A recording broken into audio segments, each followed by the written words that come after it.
انت كقيمه هنا لاعب جوه النادي الاهلي، قيمتك الفنيه فين؟ ما هي دي قيمتك. انت لازم تظهر هنا في الماتشات اللي زي دي، تظهر هنا في الماتشات اللي انا محتاجك فيها، في الفتره السيئه اللي انا محتاجك فيها زي كده. فين بن شرقي؟ فين هنا تريزيجيه اللي اول ما جاب جون، اللي بقاله 20 ماتش اصلا ما جابش جون، واول ما جاب جون عمل لك هوس؟ فين ده؟ بتقول هوس لمين يا تريزيجيه؟ بتقول هوس للجماهير هنا اللي عملتك، الجماهير اللي صبرت عليك، الجماهير اللي كل شويه تقول تريزيجيه تريزيجيه تريزيجيه، وانا اكتر واحد دافعت عنك. بتقول هوس لمين؟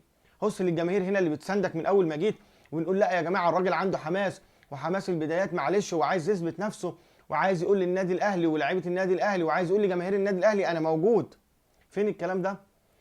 لما دخلت في كاس العالم، دخلت على ضربه جزاء مش بتاعتك، وخدتها من زيزو وخدتها من وسام، كلنا طلعنا دافعنا عنك وقلنا معلش حماس البدايات عايز يثبت نفسه. فين الكلام ده؟ بعد ما تجيب اول هدف، يعني من القرن ال 19 انت اصلا ما جبتش هدف، ومن القرن ال 19 مستحملين الار 2 بتاعتك اللي هي ما بتجيش ولا عمرها جت اصلا، ولكن بعد ما تجيب جون اصلا ملوش لازمه، انت حتى ما كسبتش. اول حاجه عملتها جريت على الجمهور هص. بقى هي دي المكافاه اللي بتردها هنا لجماهير النادي الاهلي بعد صبرها عليك؟ هي دي المكافاه؟ تريزيجيه اللي بنقول ابن النادي وهو اللي يشيل النادي، هو اول واحد اصلا بعد ما جاب جون راح يقول للجمهور هص. كوكا هنا اللي ما اعرفش، نفسي ادخل هنا في دماغ اي مدرب بيمسك النادي الاهلي واشوف قناعاته بكوكا في مركز الباك الشمال. انت بتحرق اللعيب. كوكا قد يكون ان هو مظلوم اصلا في المركز ده، مش مركزه، مش بتاعه. المدربين خلوا هنا الجماهير اول ما يسمعوا اسم كوكا الناس تتضايق وتهف وتنف كده، وتبقى عندها تنافر كده من اللاعب، مع ان اللاعب ممكن ما يكونش ليه ذنب اصلا ان هو يلعب في مركز زي ده مش بتاعه، مش مركزه اساسا. فانت ليه بتضحي بلاعب؟ كوكا اول ما طلع كان نص ملعب، وكان كل الناس هنا بتشيد بكوكا في نص الملعب.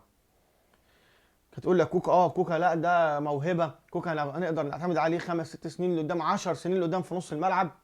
فجاه تحول من لاعب محبوب لجماهير النادي الاهلي للاعب هنا اول ما تشوف جماهير النادي الاهلي في الملعب لا مش عايزاه. طب هل العيب عند كوكا؟ اقف واتكلم يا حبيبي وقول لا ده مش مركزي، انا عايز العب مركزي في نص الملعب. قول لا ده مش مركزي، ان انت هنا بتتحرق، بتتظلم.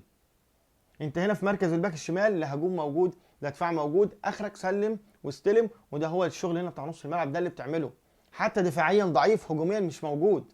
كابتن عماد انت بتسلم زيزو كمان هنا للجمهور. صحفي يسالك يقول لك زيزو ما دام عارف انه مصاب بتلعبه ليه؟ تقول له لا اصل هو قال انا 100% جاهز وهو يتحمل المسؤوليه. بقى ده تصريح يطلع من مدرب؟ بقى ده تصريح يطلع من مدير فني للنادي الاهلي؟ انت المفروض تحمي لعيبتك يا كابتن عماد، مش تسلم اللاعب هنا للجمهور. لو هتسلم اللاعب للجمهور كان كل مدير فني بقى شايل المسؤوليه عن نفسه ولبس اللعيبه هنا للاعلام